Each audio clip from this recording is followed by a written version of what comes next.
confession. I love crappy romantic comedies. Yeah, yeah, it's a cliché. I can't help it. I love them. All those movies have that scene, you know? The girl is at her wit's end. She's been crying her eyes out, her makeup is running, she looks like a zombie.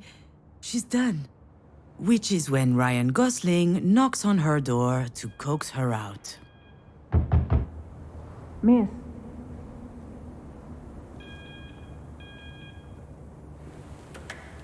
Ah, shit. That sounds nothing like Ryan Gosling. See, this is the problem with my life in a nutshell. It's not romantic, and it's certainly not a comedy. All right, where am I? What happened? Oh yeah, the hospital. I felt woozy, and then really, really hot. And I guess that I fainted? Ah, well, dropped to the restroom floor like a sack of potatoes. No better place for a nap. Are you okay, miss? Oh shit, the doctor.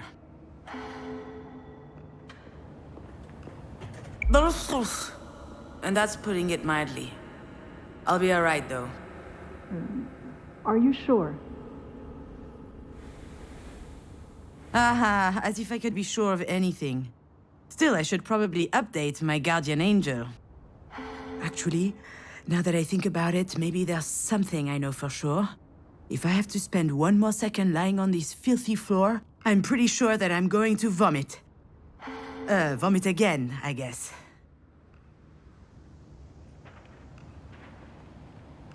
I'm just a little nauseous, is all. I just had a little bit of a moment. A big moment. But it's over now. Sorry, I ducked out. I'm already feeling much, much better. I can hardly tell her the truth, can I? Most people don't actually want you to be honest with them. I'll be out in just a second. Those weren't here before. Do you think they have any idea where they are?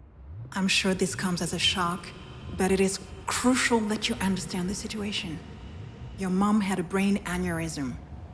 Do you know what that means? Mom. Funny. I could never get myself to call her mom. She's always been Marie to me. As I understand it, it's a weakened artery wall? Correct. And that artery ruptured, which caused a hemorrhage. It is a serious situation. We need to prepare for whatever happens next, very quickly indeed. I've watched enough Grey's Anatomy to know that this is not good.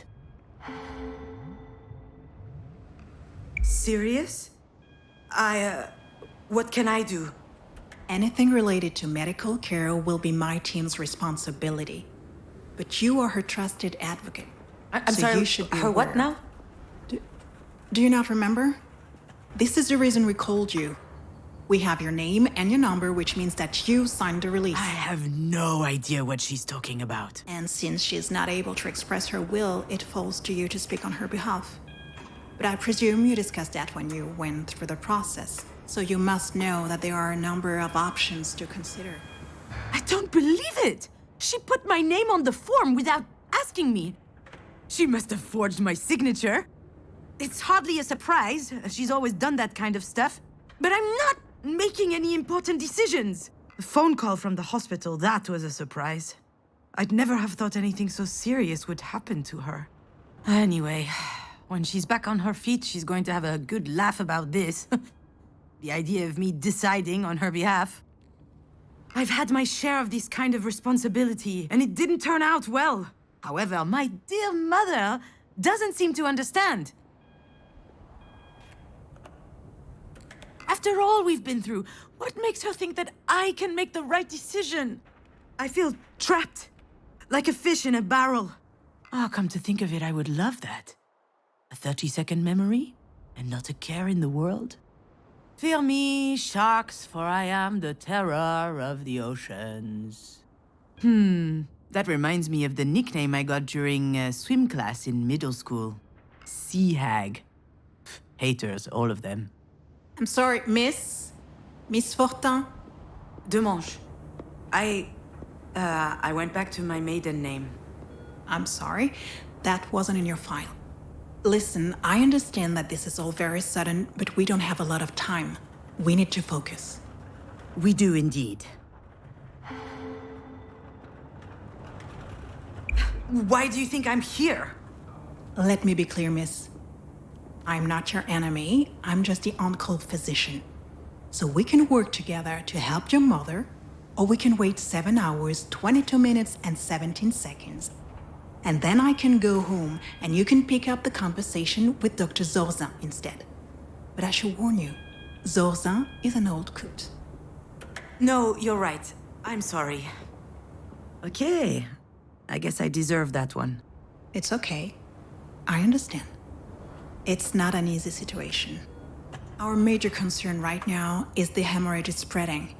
There's the risk of a cerebral vasospasm. That is a complication which could severely affect her brain. Is she going to die? We're doing our best to make sure that doesn't happen. But there could be long-term consequences. This sort of event severely impacts the body, and mental functions may also be impaired. I need to know if you and your mother will be able to deal with that sort of complication. No, it can't be. I'm not ready for this. Holy... What do you mean?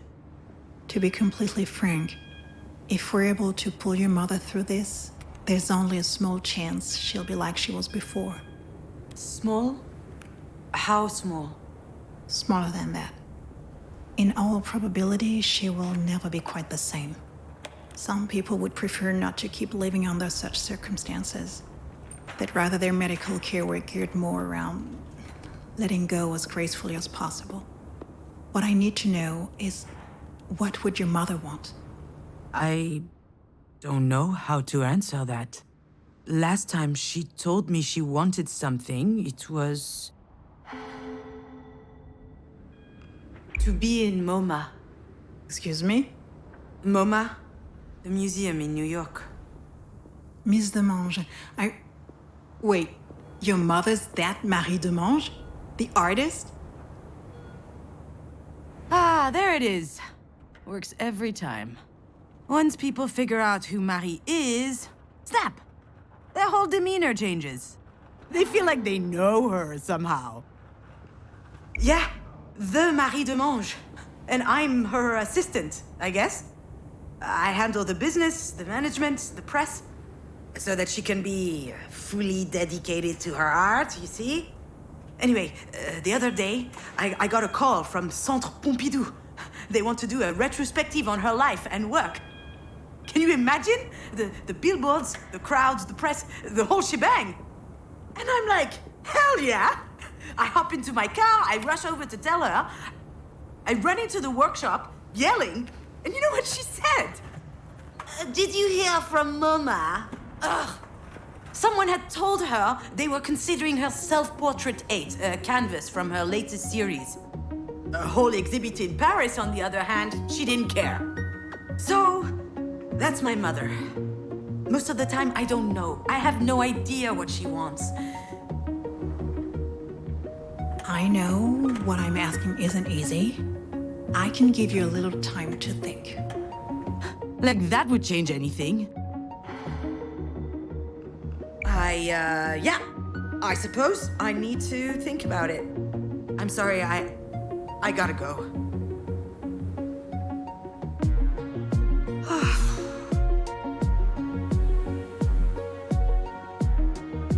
I know what she'd say. That I'm running away again. What did she expect? That I just show up and what? Decide whether she lives or she dies?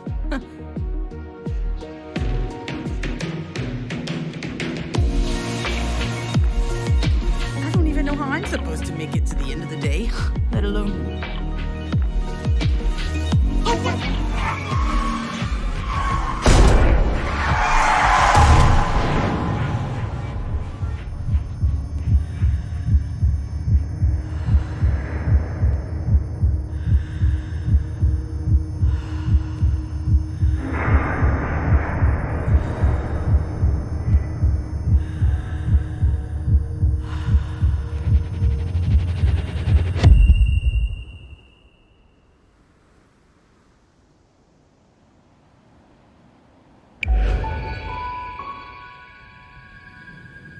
I remember.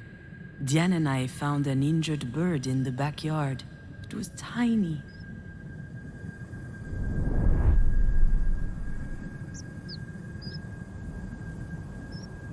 I think it was around the time Marie had set up her new studio in the sunroom. Now that I think of it, that was also my first experience with death. In fact, I also had a really weird dream that night. Something about that day always seemed off. I never figured out why. And why am I thinking about this now?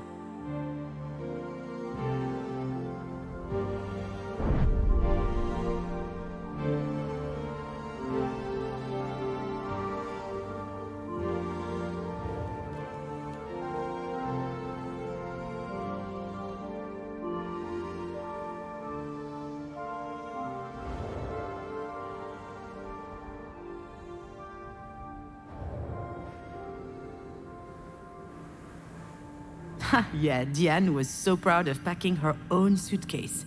Her father came to pick her up that afternoon. She spent the weekend with him and her stepsister.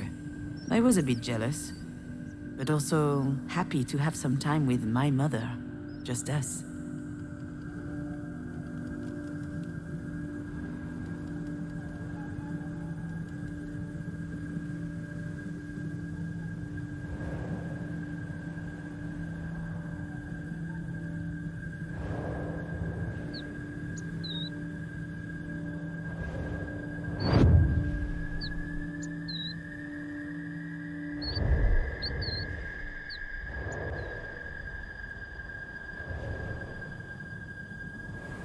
Marie told us she'd take care of the bird, so we went back to playing. I never saw it again, and when I asked what happened, she said it just flew away. I was so relieved.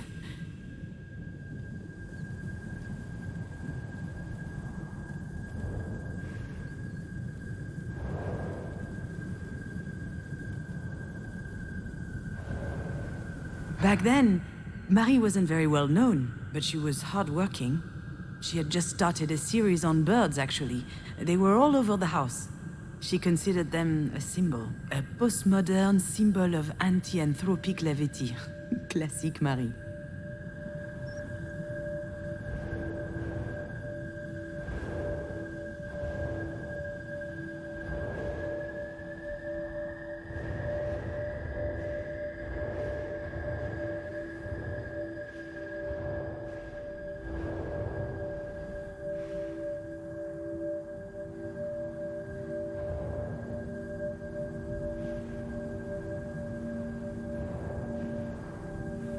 I think I saw a big shadow moving down the hallway that night. I imagined a monster bird was visiting us. For a long time, I thought it was just a strange dream.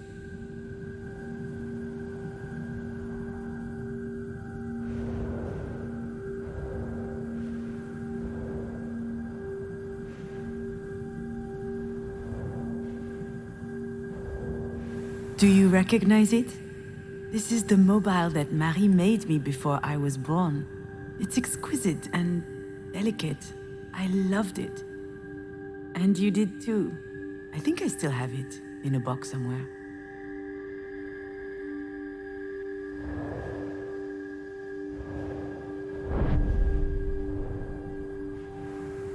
The nest was high up in the tree, but the wind blew it down. The bird was obviously young. It was a big fall. It must have been badly hurt. I didn't realize it at the time. Now I know for certain that someone was in the backyard that night. And since Diane was at her father's, it must have been Marie. What was she doing out there? Maybe...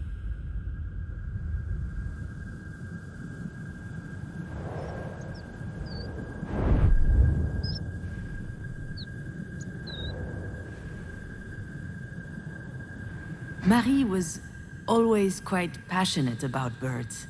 So I suggested we keep this one as a pet once it got better. I could already imagine it. A beautiful cage tucked in the corner of the studio.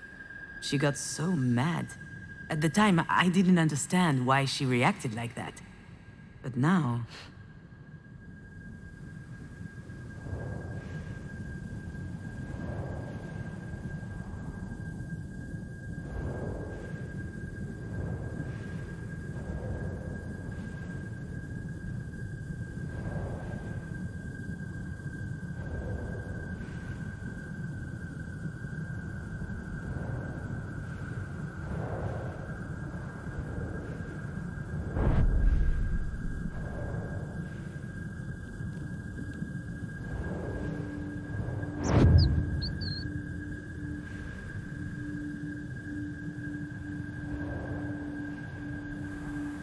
Maybe Marie killed the bird.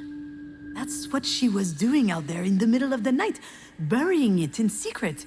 And it might sound strange, but I also understand why she did it.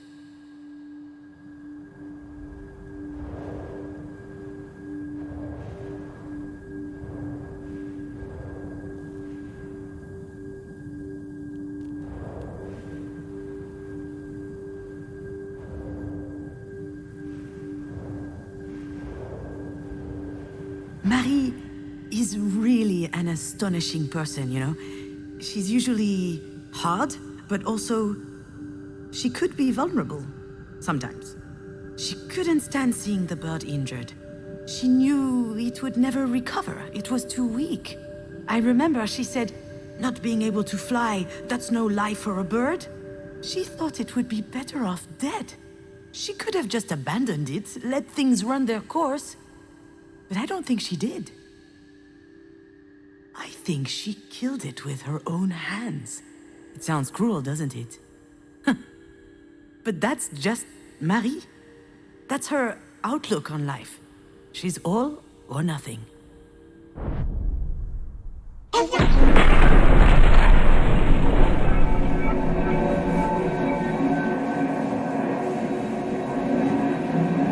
What I need to know is, what would your mother want? I'm not ducking out. Not this time. After all, isn't this what Marie wanted? I think...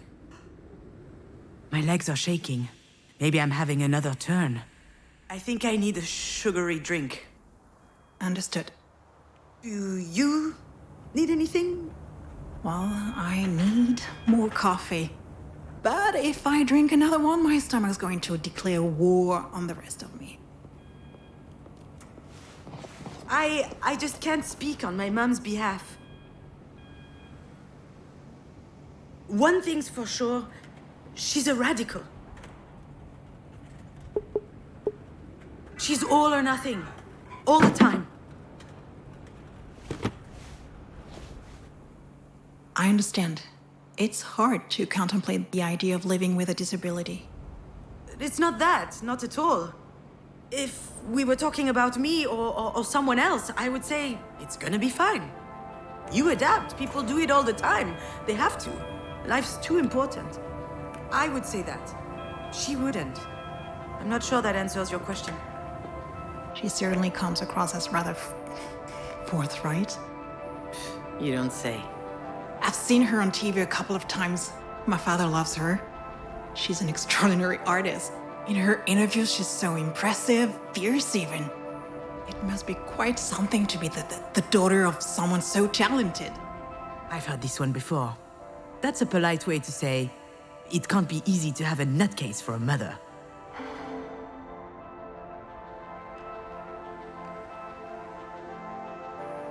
Yes, it's quite an experience. Doctor, do we know why? Why this happened? We were just having dinner last night. She was fine. There could be a lot of factors. Family history, hypertension, alcohol consumption. I did have a pretty severe hangover this morning. Even past trauma, like a historic head injury. It's hard to say right now.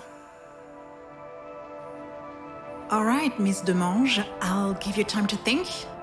Let's speak again in about 2 hours, if that works for you. Sounds good. Can I see her? Yes, of course. Let me find out her room number.